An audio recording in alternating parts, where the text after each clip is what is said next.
નમસ્કાર, હું છું doctor Riya Parmar, your physical therapist. આપણે જોઈ શકીએ છીએ કે આજકાલ બેક પેઇન તથા સાયટિકાના કેસ ખૂબ જ જોવા મળે છે. તો આજના વિડીયોમાં આપણે તેની ડિટેલમાં જાણકારી મેળવીશું. સૌપ્રથમ આપણે સ્પાઇનના સ્ટ્રક્ચર વિશેની વાત કરીએ. આપણી ગરદન પાસે આવેલી સર્વાઇકલ સ્પાઇન તથા કમર પાસે આવેલી લંબાર સ્પાઇનમાં સામાન્ય રીતે એક કર્વ પ્રેઝન્ટ હોય છે. હવે સ્નાયુઓ નબળા કે કડક હોવાથી, જેને આપણે મસલ ઇમ્બેલેન્સ કહીએ છીએ, તથા મણકામાં ઘસારો થવાથી કર્વમાં પણ વધારો કે ઘટાડો થાય છે. આથી વધુ પડતી સિટિંગવાળી અને સ્ટેન્ડિંગવાળી જોબ તથા સતત વાંકા વળીને કામ કરવાથી બેક પેઇન થાય છે.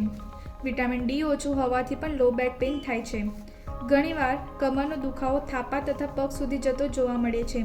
પેશન્ટને ટિંગલિંગ, નમનેસ, ઝંઝનાટી તથા પગ સૂનો પડી જાય છે. ત્યારે ઓર્થોપેડિક દ્વારા તેને સાયટિકા તરીકે ડાયગ્નોસિસ કરવામાં આવે છે. હવે પેશન્ટના મનમાં એક પ્રશ્ન ઉદ્ભવે છે કે આ સાયટિકા એટલે શું? સામાન્ય રીતે બે મણકા વચ્ચે આવેલી ગાદી અથવા ડિસ્ક જેવું સ્ટ્રક્ચર પ્રેઝન્ટ હોય છે. આ ડિસ્કમાં અંદરની તરફ તરલ, જેને ન્યુક્લિયસ પલ્પોસસ તથા તેની ફરતે આવેલી રિંગને એન્યુલસ ફાઇબ્રોસસ તરીકે ઓળખવામાં આવે છે. સાયટિકા નામનું એક નર્વ પ્રેઝન્ટ હોય છે જે કમરથી લઈને પગ સુધી સપ્લાય કરે છે. કોઈ કારણોસર, જેમ કે વધુ પડતા વાંકા વળીને લાંબા સમય સુધી બેસી રહેવાથી, વાહન ચલાવતી વખતે સ્પીડ બ્રેકર કે ખાડાને લીધે તથા એક્સિડન્ટના કારણે અથવા અચાનક વધુ પડતો વજન ઉંચકવાથી આ મણકા વચ્ચે આવેલી ડિસ્કમાં પ્રેશર આવે છે. વધુ પડતા પ્રેશરને કારણે આ ડિસ્ક આગળ કે પાછળ તરફ ખસી જાય છે, જેને કારણે સાયટિક નર્વ પર પણ પ્રેશર આવે છે. તેથી પેશન્ટને બેસીને ઊભા થવામાં, લાંબો સમય સુધી સિટિંગ અથવા સ્ટેન્ડિંગમાં બેક પેઇન થાય છે.